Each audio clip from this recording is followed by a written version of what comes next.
आज मैं आपके सामने प्रिया रामानुजम नवरात्रि के आखिरी दिन नवमी के दिन के विशेषता के बारे में आपके सामने प्रस्तुत करने आ रही हूँ।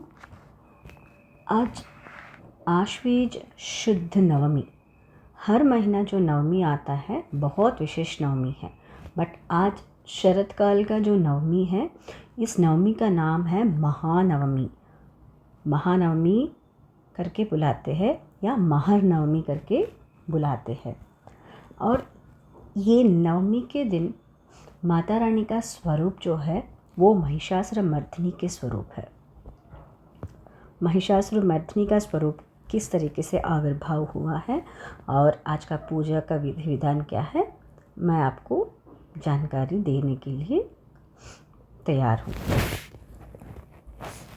माता रानी आज महिषासुरमर्दिनी के स्वरूप में, सर्व देवता के शक्ति के स्वरूप में माता रानी आविर्भाव हो चुकी है। महिषासुर नामक एक राक्षस जो है वो सारे संसार को इतना सताने लगा था, इसलिए सारे मुनिजन और सारे देवताएं सबसे पहले त्रिमूर्ति के पास गए थे और उन तीनों ने एक शक्ति जो है उनका आविर्भाव किया।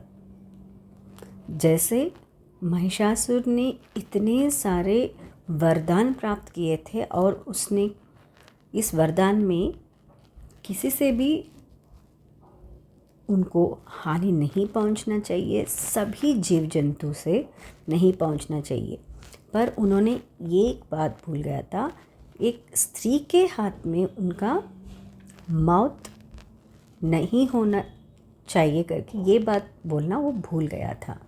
उनको लगा था एक स्त्री क्या कर सकती है, स्त्री का विशेष क्या है, वो तो कुछ नहीं कर सकती है, वो तो अत्यंत शक्तिहीन जीवी है। तो उनके थॉट प्रोसेस वैसा था, एक स्त्री कुछ नहीं कर सकती है।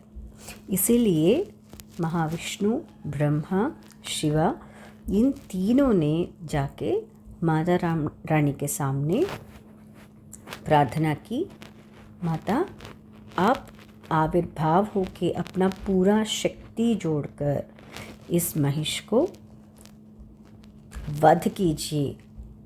इस तरीके से माता रानी से प्रार्थना की और माता रानी का आविर्भाव इस तरीके से हुआ है, सर्वदेवात्मिका, सर्वदेवता का शक्ति स्वरूप बन चुका है। और माता रानी जब ये असुर संहार के लिए माता रानी अपने आप को तैयार कर रही थी, तब सभी देव देवता के अंदर एक क्रोध था।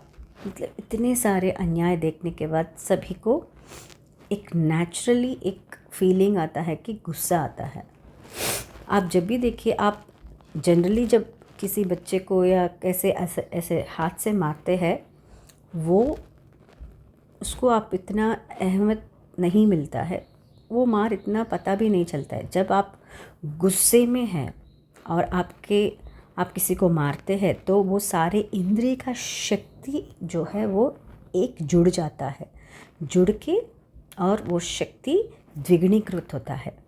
इसी की तरह सभी देव देवताएं अपने गुस्से को ऐसे दिखाया गया, तो माता रानी को प्रकट करने के लिए उन्होंने यज्ञ किया। और माता रानी कैसे उत्पन्न हो गए, वो पूरा 18 भुजाओं के साथ वो उत्पन्न हो गए। वो 18 भुजाओं और हाथों में क्या है, एक हाथ में अक्षमाला है और गदा, बाण, वज्रायुध, पद्म, धनुष, कलश, शक्ति, खड्ग, डाल, पंचपात्र, सोमपात्र, शूल, पाश, सुदर्शन चक्र, इतने सारे आयुध के साथ माता रानी ऐसे प्रज्वल होके प्रकट हो गई है।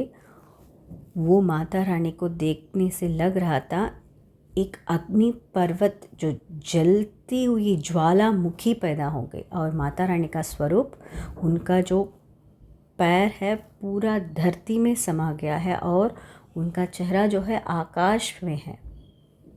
और जैसे प्रकट होने के बाद माता रानी ने एक मुस्कुराहट जो दिया था, वो मुस्कुराहट जो है सारे देव देवताओं का ऐसे लगा था जो उन लोगों को बचाने के लिए उनकी माँ आ गई। बस दूसरी तरह वो मुस्कुराहट सुन के सारे राक्षस जो है भय कंपित हो गए। मतलब एक स्त्री का रूप जो है एक तरफ से अपने बच्चों को किस तरीके से देख सकती है, उसी तरह दूसरे स्वरूप में जो शत्रुओं के सामने उनका रूप कैसा होता है, यहाँ ये दर्शाती है। एक और चीज़ है यहाँ पे, जो माता रानी को इतने सारे जो आयुध कैसे दिए हैं, हम लोग सब लोग जानते ही है। सभी का जो मूल स्वरूपिणी है माँ दुर्गा। इन्होंने सबको क्या क्या चीज़ें दिया है, जैसे कि विष्णु जी को सुदर्शन दिया है, शिव जी को त्रिशूल दिया है और इंद्र जी को अपना वज्रायुध दिया है। ऐसे ही हर एक देवता को उन्होंने जो जो प्रसाद दिया, उन्होंने जो प्रसाद के तरीके से प्रसाद किया, उसी तरीके से माता रानी को इन सारे देवता अपनी शक्ति को अर्पण किया। हम माँ, आप हमें क्या दिया वो हमें आपके सामने, हमारे शक्ति को आपके सामने हम प्रसाद की तरह हम आपको चढ़ा रहे हैं। तो इस तरीके से माता रानी का आविर्भाव हुआ है। और माता रानी का जो तेजस है, उनका पूरा चेहरा जो है वो शिव के भांति प्रकाश हो रही है। उनके बाहू में विष्णु का प्रकाश है और विष्णु का तेजस है, विष्णु का बल है। और उनके बालों में किसका बल है? यमराज का बल है। और ऐसे सर्व देवात्मिका हो गई है माता रानी। उसके बाद माता रानी ने महिषासुर को उन्होंने युद्ध में मारकर पूरे संसार को शांति प्राप्त किया। और इस तरीके से माता रानी महिषासुर को मारकर धरती को बचाया।